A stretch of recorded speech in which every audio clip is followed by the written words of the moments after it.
I'd like to share with you three things we hear.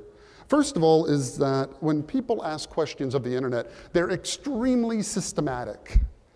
Take, for instance, a simple question like, burning sensation in my blank.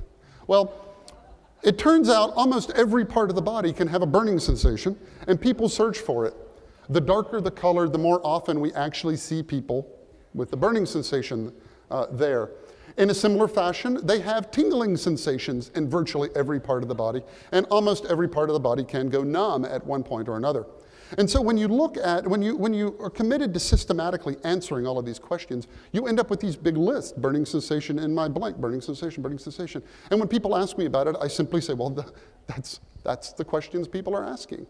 The second thing that you hear when you listen to the internet is you hear questions you never, ever, ever would have guessed. No human, I don't think, would have ever anticipated these questions. And the questions aren't frivolous. In fact, they all generally, or a lot of them generally have a commercial tie-in, a very clear one. And in these slides, I try to show that. I try to show maybe just a couple of the kinds of companies that would be interested in being associated with these kinds of content. These extremely non-intuitive questions that you have to listen in order to know about are things like, how do I burn more calories when I am sleeping?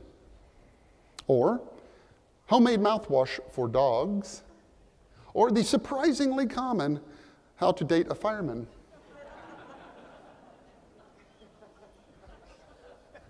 This brings us to the third general thing that you hear when you listen, and that is you hear the presence of a lot of very simple, straightforward questions that just call out for a simple, straightforward answer.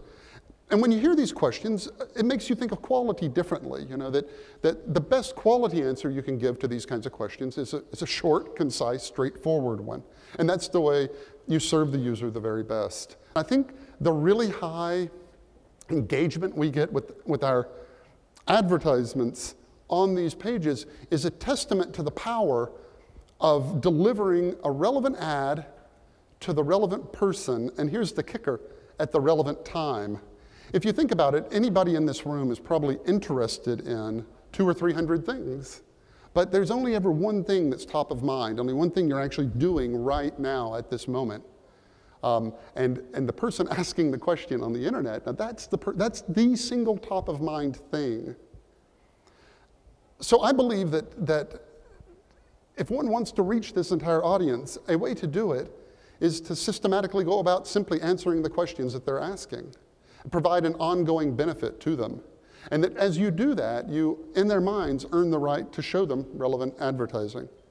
And so I think that the whole world, in essence, has changed. This new behavior that 0% of people did a decade ago, 100% of people do now. And so things have changed. And it's like that Abraham Lincoln quote, where he says, "The dogmas of the quiet past are inadequate to the stormy present. As our case is new, we must think anew and act anew." And our case is indeed new, and I think to act anew means that we have to start listening.